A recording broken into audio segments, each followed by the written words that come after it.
नमस्कार मेरे प्यारे भाइयों बहनों, आईएएस आरएएस विद आरजे में आपका स्वागत है, हार्दिक अभिनंदन है। तो दोस्तों आज हम चर्चा करने वाले हैं 28 मार्च के राजस्थान राज्य विशेष की। ठीक है दोस्तों ये जो करंट अफेयर मैं आपको पढ़ाता हूं वो आपके आरएएस के लेवल का करंट अफेयर है। आप इसको प्रीलिम्स और मेंस कहीं पे भी इस्तेमाल कीजिए। और जब आरएएस के लेवल का करंट अफेयर है तो यकीन मानिए PSI, Patwar, first grade, second grade, REET, इस तरह के एग्जाम को तो तुरंत ही अपने अंदर कवर कर लेता है।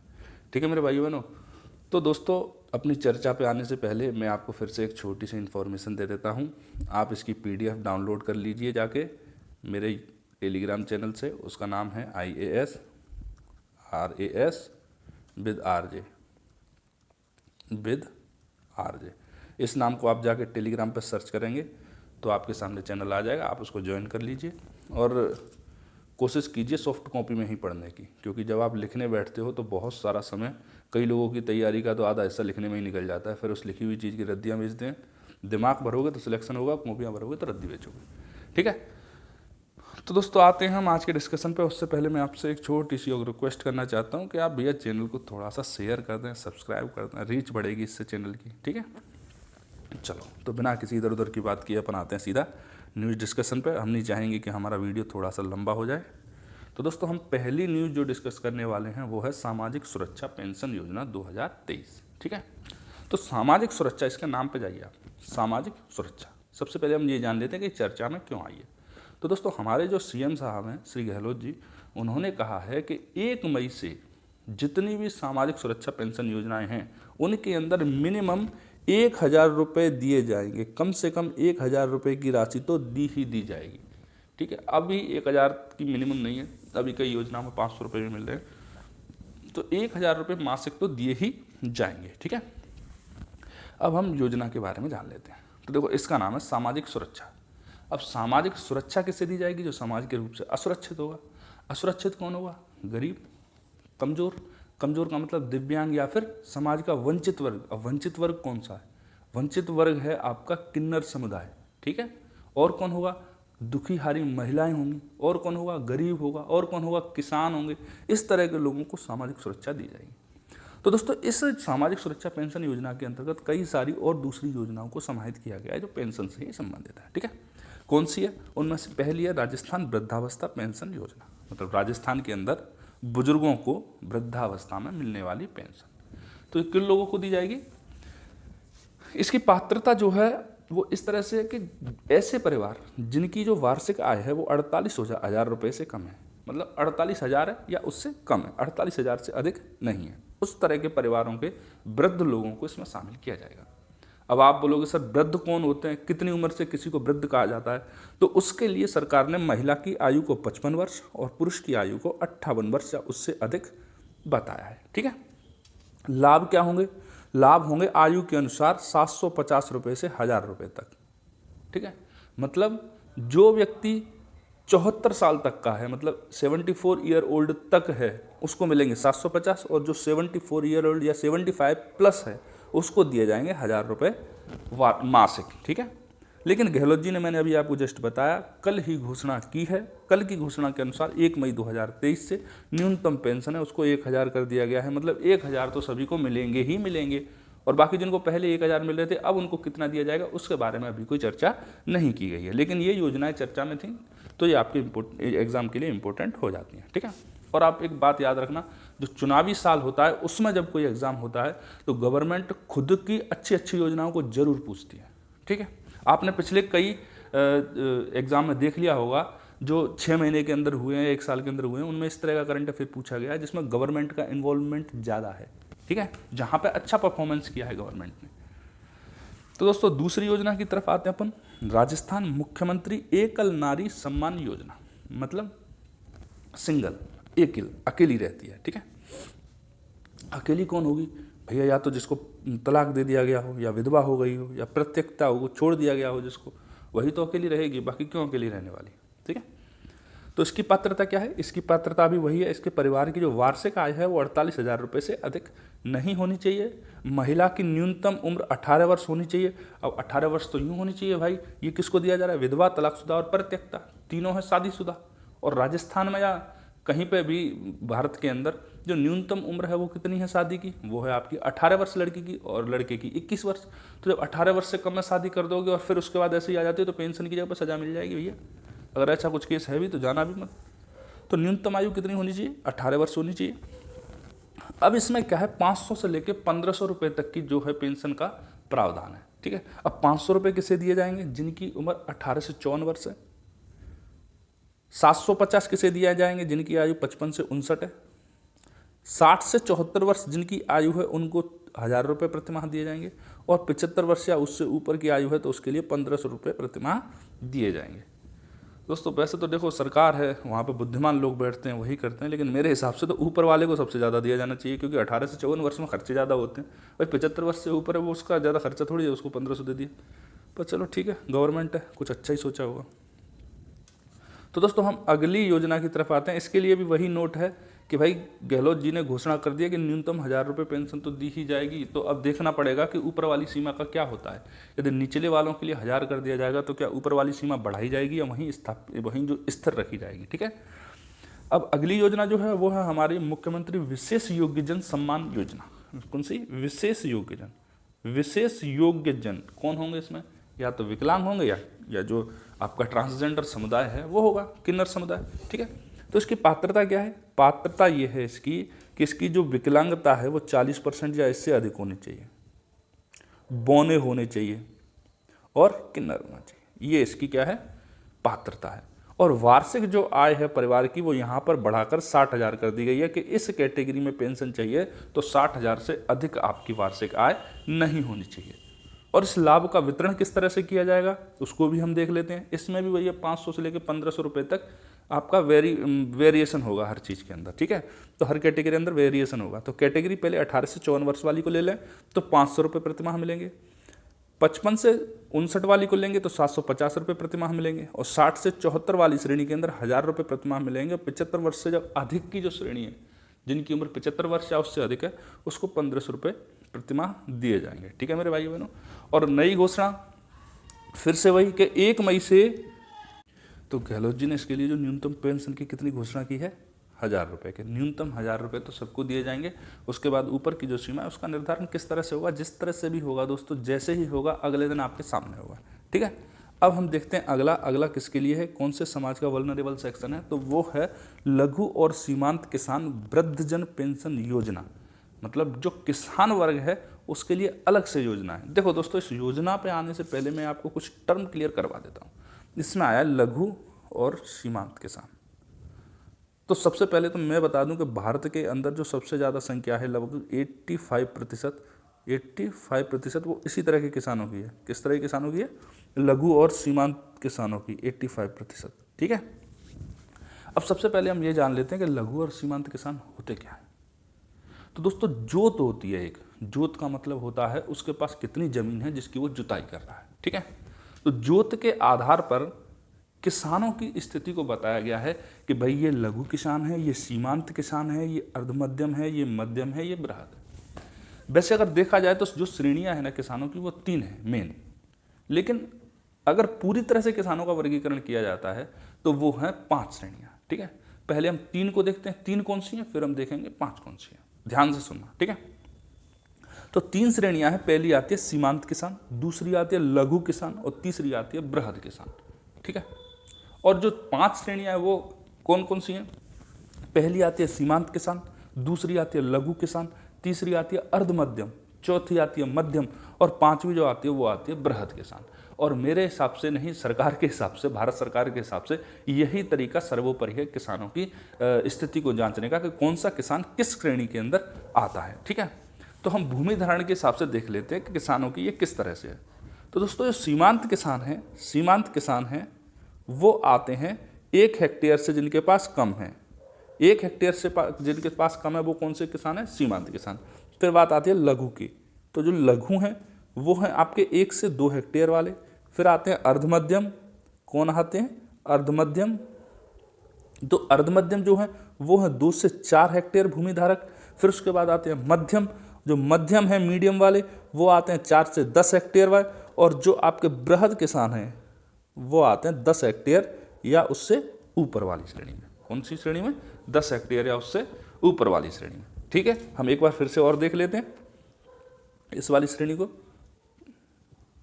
देखो दोस्तों, पहली श्रेणी में आते हैं आपके सीमांत किसान। कौन से आते हैं आपके? सीमांत किसान। ठीक है, सीमांत। तो जो सीमांत किसान है उनके पास भूमि सबसे कम होती है और वो होती है 1 हेक्टेयर या उससे कम। दूसरे नंबर पर जो आते हैं वो आते हैं अपने लघु किसान।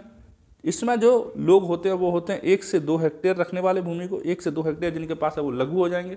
ठीक है, उसके बाद आएंगे अर्धमध्यम। कौन से आएंगे? अर्धमध्यम। जब अर्धमध्यम लोग हैं उनके पास 2 से 4 हेक्टेयर तक भूमि होगी, मिनिमम 2 हेक्टेयर, मैक्सिमम 4 हेक्टेयर। उसके बाद आते हैं आपके मध्यम। तो जो मध्यम लोग होंगे या मध्यम किसान होंगे उनके पास 4 से 10 हेक्टेयर तक की भूमि होती है। और फिर उसके बाद आते हैं बृहद किसान। कौन से?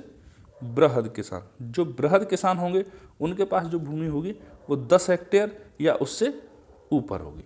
ठीक है, उम्मीद करता हूँ आपकी समझ में आ गया होगा किसानों का वर्गीकरण किस तरह से होता है, कौन कौन किसान होता है। ठीक है, अब हम इस योजना के बारे में जान लेते हैं। ठीक है मेरे भाइयों, है ना।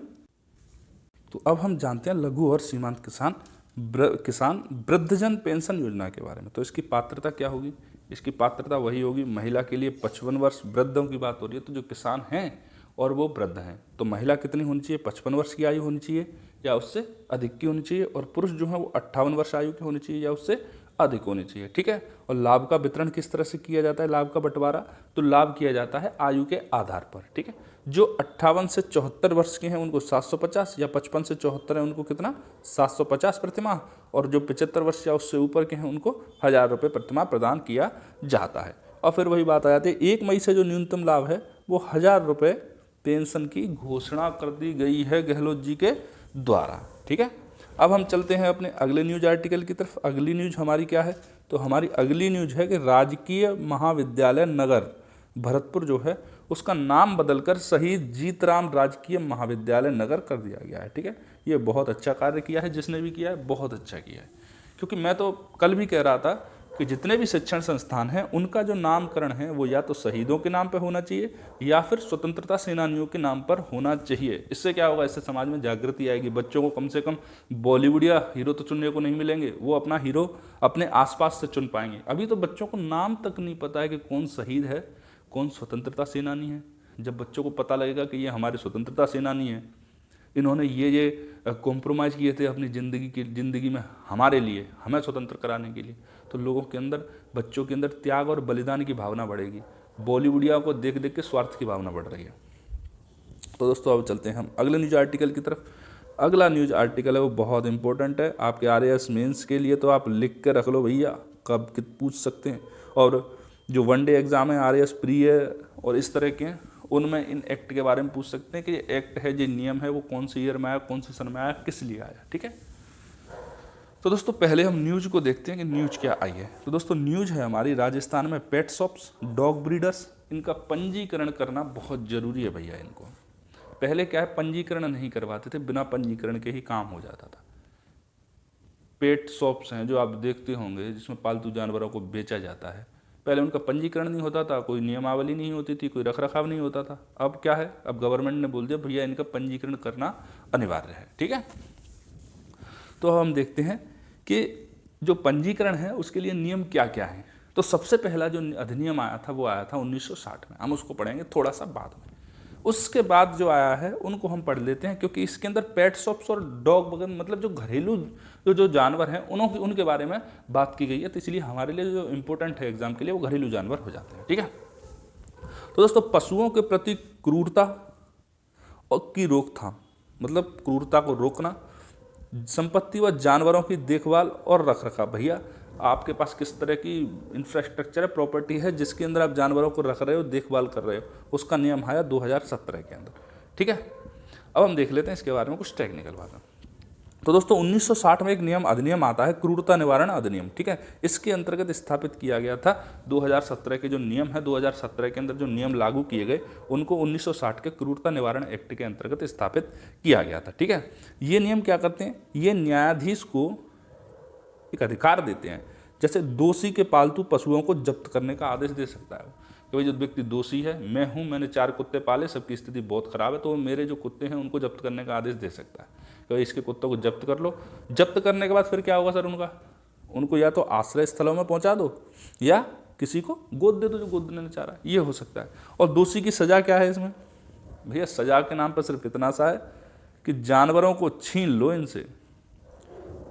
तो आप बोलोगे सर जो कुत्ते बिल्ली पे पहले से ही क्रूरता कर रहा है उसको छीन जाने से क्या फ़र्क पड़ेगा उस पर? तो मेरे भाइयों बहनों, क्रूरता सिर्फ कुत्ते बिल्लियों पर नहीं होती, गाय भैंस बैल इन पर भी होती है। जब ये छिन जाएंगे तो किसी के पास से तो उसका तो धन छिन जाएगा भाई। यही सज़ा बहुत है उसके लिए, ठीक है। वैसे सज़ा के अंतर्गत और कुछ प्रावधान भी होने चाहिए, इस तरह की सज़ाओं से क्रूरता नहीं रुकती। तो ठीक है मेरे भाइयों बहनों, अब क्या है कि जो संस्था थी उसने ये तो देख लिया भाई जानवरों से क्या है क्रूरता हो रही है, मैं कुत्ते ले आया मेरे साथ क्रूरता हो रही है। फिर उनके दिमाग में आया कि घर के अंदर जो क्रूरता हो रही है वो तो कुछ भी नहीं है, क्रूरता तो सबसे ज़्यादा उन दुकानों के अंदर होती है जहाँ से इनको बेचा जाता है। तो इसके लिए क्या आया, फिर 2018 में एक और नियम आया, पशुओं के प्रति क्रूरता की रोकथाम पेट शॉप नियम। मतलब आपके पेट शॉप है वो किस तरह की होनी चाहिए, और इन्हीं दो नियमों के अंतर्गत राजस्थान में पेट शॉप्स और डॉग ब्रीडर्स का पंजीकरण करवाया जा रहा है, ठीक है मेरे भाइयों बहनों। तो दोस्तों इस नियम के अंतर्गत क्या हुआ, पालतू पशुओं को परिभाषित किया गया। ऊपर वाले नियम में परिभाषा नहीं थी पालतू पशुओं की, कोई भी परिभाषा नहीं थी भाई। अब परिभाषा नहीं थी तो क्या हुआ था, आपको मैं एक केस बता देता हूँ कि उत्तर प्रदेश के बरेली के अंदर एक व्यक्ति को चूहे मारने पर सजा हो गई थी। अब बोलो चूहे को मारने पर सजा क्यों? क्योंकि चूहा घर के अंदर रहता है तो वो घरेलू जानवर हो गया, और इस एक्ट के अंदर घरेलू जानवर को परिभाषित नहीं किया गया था, ठीक है। तो अब हम देख लेते हैं क्या परिभाषित किया गया था कि वे जानवर जिनका स्वामित्व एवं व्यापार किसी अन्य कानून नियम या विनियमों द्वारा निषिद्ध नहीं है, पालतू जानवर कहलाएंगे। मतलब ऐसे जानवर जो पर्यावरण संरक्षण के या दूसरे प्रकार के किसी नियम के अंतर्गत नहीं आते हैं वो क्या कहलाएंगे। देखो हम इसको पढ़ के देख लेते हैं। वे जानवर जिसका स्वामित्व एवं व्यापार किसी अन्य कानून नियम व विनियमन, मतलब किसी अन्य कानून, चाहे वाइल्ड लाइफ प्रोटेक्शन का एक्ट हो, चाहे यूएन का एक्ट हो, चाहे आपके किसी भी संस्था का एक्ट हो, चाहे भारत सरकार का हो, चाहे राजस्थान सरकार का हो, यदि वो जानवर उन कानूनों के, उन नियमों के, उन विनियमों के अंतर्गत नहीं आते हैं तो वो क्या कहलाते हैं, पालतू जानवर कहलाते हैं। जिनको हम पाल सकते हैं वो क्या कहलाते हैं, पालतू जानवर कहलाते हैं, ठीक है। अब इसके अंदर नियम क्या थे पेट शॉप के अंदर, तो पेट शॉप के नियम है कि पेट शॉप चलाने वालों को व्यवसाय हेतु राज्य पशु कल्याण बोर्ड से पंजीकरण कराना होगा। मतलब आप जिस राज्य के हो उस राज्य के पशु कल्याण बोर्ड से आपको पंजीकरण करवाना होगा, ठीक है। और इसके 4-5 साल बाद हमारी सरकारों को याद आ रही है कि इसके लिए नियम भी निकालने चाहिए भाई, कि 8 साल पहले 2018 का नियम आया हुआ है पंजीकरण का, और अब हम लोग हैं वो अभी आदेश निकाल रहे हैं पंजीकरण के लिए, ठीक है। तो यह पंजीकरण प्रमाण पत्र क्या होगा, अहस्तांतरीय होगा। मतलब इसको किसी और को हम हस्तांतरित नहीं कर सकते हैं। ऐसा नहीं है मैंने अपने नाम से लिया और उठा के पड़ोसी को दे दिया, इस तरह से नहीं होगा। और क्या है, और है आपका शिकायत, मतलब नियम 9 के अनुसार कोई भी व्यक्ति शिकायत कर सकता है। मैं निकला किसी पेट शॉप के सामने से, मुझे मतलब ठीक नहीं लगा, मुझे मैटर ऐसा लगा कि भाई ठीक नहीं है, तो मैं क्या कर सकता हूँ, जाके शिकायत कर सकता हूँ। और पेट शॉप के लिए शर्तें क्या है, पेट शॉप को चलाने के लिए क्या क्या शर्तें हैं, तो पेट शॉप के लिए शर्त यह है कि दुकानें भीड़ भाड़ से, धूल और धुएं से और शोर शराबे से दूर होनी चाहिए। मतलब जंगल में जाके दुकान होनी चाहिए आपकी सीधी, भीड़ भाड़ नहीं हो भाई, भीड़ भाड़ नहीं होगी तो कौन खरीदेगा। बाजार के अंदर ही तो दुकानें होती हैं, बाजार में तो धूल धुआं भीड़ भाड़ शोर शराबा यही होता है, ठीक है। दूसरा, दुकानें हैं वो कारखाना और बूचड़ खानों के पास नहीं होनी चाहिए, ठीक है। एक तरफ तो आप नियम लेके आ रहे हो कि क्रूरता नहीं होनी चाहिए पशुओं की, दूसरी तरफ आपके राज्य में बूचड़ खाने चल रहे हैं दबा के। तीसरा है, दुकान में उचित अवसंरचना होनी चाहिए और वेंटिलेशन का सिस्टम होना चाहिए पर्याप्त, ठीक है मेरे भाइयों बहनों। ये दुकान के लिए आपके लिए वो होनी चाहिए शर्तें। ऐसी शर्तों में तो हिंदुस्तान में कई लोग अपने घरों में नहीं रह रहे, इंसान नहीं रह रहा, ठीक है। अपन तीसरे नंबर पे आते हैं पशु क्रूरता निवारण अधिनियम 1960 पे। ये वो अधिनियम है, ये वही मेन अधिनियम है, ये जो है ना पेरेंटल एक्ट है ये, जिसके माध्यम से 2017 और 18 के नियम आए हैं, ठीक है। तो ये क्या कहता है, पशु क्रूरता निवारण अधिनियम 1960, ये अनावश्यक उत्पीड़न या जानवरों को सजा देने से रोकता है। दूसरा क्या है इसमें जानवरों के साथ होने वाली सभी प्रकार की क्रूरता को समाहित किया गया है। चाहे आप जानवर को चांटा मार देते हो तो वो भी क्रूरता है, उसके पीछे भागते हो वो भी क्रूरता है, उसकी पूंछ पे पत्थर लटका देते हो वो भी क्रूरता है। मतलब सभी प्रकार की क्रूरता को पशु क्रूरता निवारण अधिनियम 1960 में शामिल किया गया है, ठीक है। इस अधिनियम के तहत पशु कल्याण बोर्ड की स्थापना की गई। यह वही पशु कल्याण बोर्ड है जो सारे के सारे राज्यों में स्थापित किया गया है, जिससे कि जो पशुपालक हैं वो इनसे प्रमाण पत्र प्राप्त कर सकें। ठीक है मेरे भाइयों बहनों, अब अपन आगे चलते हैं। तो आगे जो है न्यूज आर्टिकल वो है हमारा सुंदर कांति जोशी क्रिकेट पुरस्कार। तो दोस्तों ये जो है वो महिला वर्ग में दिया जाता है। जो सुंदर कांति जोशी क्रिकेट पुरस्कार है वो महिला वर्ग के अंदर दिया जाता है। ठीक है, यह मतलब अभी क्या है, हाल ही में 2023 के पुरस्कारों की घोषणा की गई है कि 2023 में किस किस महिला को यह पुरस्कार दिया जाएगा। ठीक है मेरे भाई बहनों, यह 3 श्रेणियों में दिया जाता है, जूनियर, सब जूनियर और सीनियर में। ठीक है, 3 श्रेणियों में दिया जाता है। ठीक है, किन को दिया जाता है? महिलाओं को। 2023 के पुरस्कारों की घोषणा हो चुकी है। सब जूनियर श्रेणी के अंदर जो दिया गया है वो दिया गया है आपके पर्ल वर्णावत को। ठीक है, जूनियर के अंदर सिद्धि शर्मा और सीनियर के अंदर सुमन मीणा जी को यह पुरस्कार प्रदान किया गया।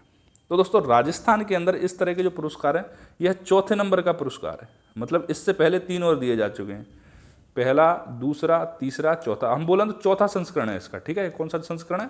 चौथा संस्करण है। ठीक है, यह जो पुरस्कार है ये फैक्ट बहुत इंपॉर्टेंट है भैया, आपसे पूछ लेगा कभी भी कि सुंदर कांति जोशी क्रिकेट पुरस्कार किस संस्थान के द्वारा दिया जाता है। आप पीएसआई, फर्स्ट ग्रेड और आरएएस में यहाँ से सवाल की उम्मीद करते हैं और उससे नीचे जो है वो यहाँ से सवाल की उम्मीद कर सकते हैं। ठीक है मेरे भाइयों बहनों, तो यह पुरस्कार राधा निवास क्रिकेट क्लब की ओर से दिया जाता है। किसकी ओर से दिया जाता है? राधा निवास क्रिकेट क्लब की ओर से। तो दोस्तों ये तो हो गया महिलाओं के लिए। अब इसी तरह का एक पुरस्कार पुरुषों के लिए भी दिया जाता है, जिसके 2023 के पुरस्कारों की अभी घोषणा की नहीं गई है और उससे पहले के पुरस्कारों की घोषणा को याद रखने का कोई औचित्य नहीं बनता है। तो पुरुषों के लिए जो दिया जाता है वो दिया जाता है मथुरा दास माथुर अवार्ड। आपने क्रिकेटर रवि बिश्नोई का नाम सुना होगा, वो भी इस अवार्ड से सम्मानित किए जा चुके हैं। ठीक है, तो यह जो अवार्ड है वो राजस्थान ब्लूज क्रिकेट क्लब, कौन सी? राजस्थान ब्लूज क्रिकेट क्लब के द्वारा प्रदान किया जाता है।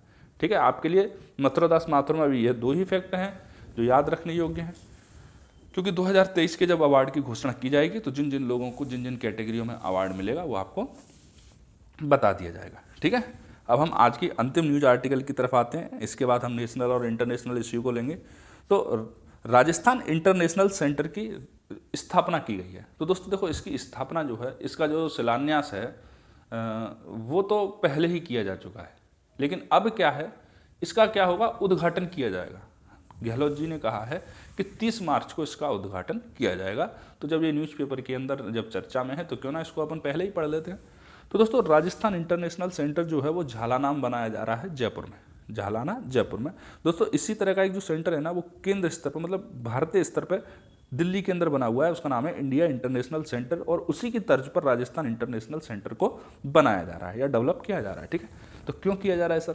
बैठे ठाले कोई काम नहीं है क्या जो उठा के ये करने लगे? नहीं मेरे भाइयों बहनों, ऐसा कुछ नहीं है। ये किया जा रहा है कला और संस्कृति। देखो राजस्थान की पहचान उसकी कला और संस्कृति है। ठीक है, कला, संस्कृति, शिक्षा, सूचना प्रौद्योगिकी और संचार, ठीक है, सहित विभिन्न सरकारी और गैर सरकारी गतिविधियों का संचालन किया जाएगा यहाँ पर। ठीक है, इसका उद्देश्य क्या है? कला, संस्कृति, शिक्षा, सूचना प्रौद्योगिकी और संचार सहित विभिन्न सरकारी और गैर सरकारी गतिविधियों का संचालन करने के लिए यह स्थान प्रदान करेगा। ठीक है मेरे भाइयों बहनों, अभी इसके बारे में सिर्फ इतनी सी इन्फॉर्मेशन है और जिसकी स्थापना हो गई है उसके बारे में अपन ने पढ़ लिया, कहाँ हुई है उसके बारे में अपन ने देख लिया और उसके उद्देश्य क्या है ये अपन ने देख लिया। आज से 10 साल बाद भी इसके उद्देश्य यही रहने वाले हैं, कुछ और घटेगा बढ़ेगा तो अपन ऐड कर लेंगे। तो दोस्तों आज का हमारा न्यूज़ डिस्कशन यहीं पर समाप्त होता है। अब मिलेंगे आपसे नए न्यूज़ आर्टिकल, नए न्यूज़ डिस्कशन के साथ में। तब तक के लिए जय हिंद, जय भारत।